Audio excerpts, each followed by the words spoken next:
Hello বন্ধুরা, আসসালামু আলাইকুম। তো চলে আসলাম সকালে। শুভ সকাল সবাইকে। আমার যত শুভাকাঙ্ক্ষী আছেন, যত বন্ধুবান্ধব আছেন, যত আপুরা আছেন ফেসবুকে, সবাইকে আমার সালাম। আমার তরফ থেকে আপনাদের প্রতি অনেক অনেক দোয়া আর ভালোবাসা রইল। তো চলে আসছি শীতের সকালে। শীত তো প্রায় শেষের দিকে। এখন ছাদ বাগান আস্তে আস্তে শাক সবজিতে খালি হয়ে যাবে। তো মনে করছি কী লাগাবো, মাটি কোপাতে শুরু করে দিয়েছি, দেখতেই পাচ্ছেন। তো যত আঘাত পায় তত বদলায়। আমি আস্তে আস্তে অনেক আঘাত পাচ্ছি আর নিজেকে পরিবর্তন করছি, বদলিয়ে যাচ্ছি। সকালটা শুরু হয় আমার কাজ দিয়ে আর রাত 10টা পর্যন্ত শেষ হয় আমার কাজ শেষ করে। এই তো জীবন, কখন বলে চলে যাব দুনিয়ার থেকে কেউ জানে না। তবু পরিশ্রম থেমে নেই, পরিশ্রম করে যাচ্ছি, চেষ্টা করছি একটু ভালো থাকার জন্য। তো যাই হোক বন্ধুরা, কি লাগাবো সিদ্ধান্ত করতে পারছি না। এখানে অনেক পালং শাক ছিল, টমেটো গাছ এখনও আছে, আর কিছু পেঁয়াজ লাগিয়েছিলাম তাও আছে। তো কিছু অংশ এখানে শাক লাগিয়েছিলাম, তুলে ফেলেছি। তো মনে করছি নতুন কিছু লাগাবো। তো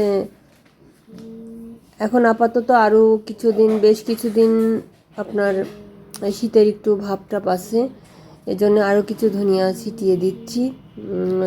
ধনিয়া গাছগুলো বের হলে তরকারিতে খাওয়া ভালো হবে, এই কারণে ধনিয়া গাছগুলো ছিটিয়ে দিচ্ছি।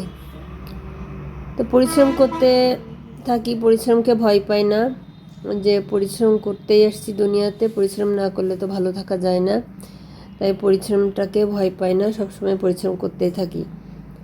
তো আমার ভিডিওগুলো কেমন লাগে আপনাদের কাছে তুলে ধরি কষ্ট করে, সময় বের করে সংসার থেকে।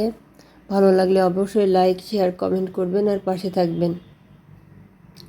তো এভাবে আমার ছাদ বাগানে আমি জৈব সার দিয়ে গাছ তৈরি করি। আপনাদের সবাইকে আমি বলি যে যদি ছাদ বাগান করেই থাকেন, তবে বাজারে রাসায়নিক সবজি খাওয়ার থেকে নিজেরা কষ্ট করে জৈব সার তৈরি করে গাছ লাগানোটাই ভালো।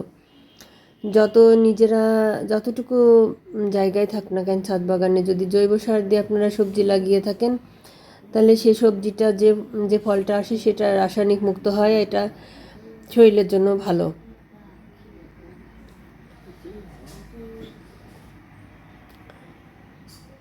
তো বন্ধুরা দেখতে পাচ্ছেন আমার গাছ লাগানো হয়ে গেল, ঢেকে দিচ্ছি। অনেক ধনিয়া পাতা বের হবে। এটা যে কোনো সবজি তরকারিতে দিয়ে খাওয়া, আচার তৈরি করে খাওয়া, এবং বড়ি থেতি করে খাওয়া, টমেটো মাখিয়ে খাওয়া, যে কোনো ছালাতে ব্যবহার করা যায়। খুব ভালো লাগে খেতে, আমার তো খুব পছন্দ। এই কারণে আমি ধনিয়া গাছটা একটু বেশি লাগিয়ে থাকি। পাশে এখনও আমার টমেটো আর পেঁয়াজ গাছ আছে, আপনারা দেখতেই পাচ্ছেন। শীত প্রায় শেষ। এখন শীতের কাপড় চোপড় কেচে কুচে তুলে ফেলতে হবে, আর সংসারে কাজ তো একটু কমে যাবে, কাপড় চোপড় কাচা কাজ। তো বন্ধুরা দেখেন আমি কিভাবে ছাদে পরিশ্রম করে নিজেকে সবজি আবাদ করে সফলতা অর্জন করি। বন্ধুরা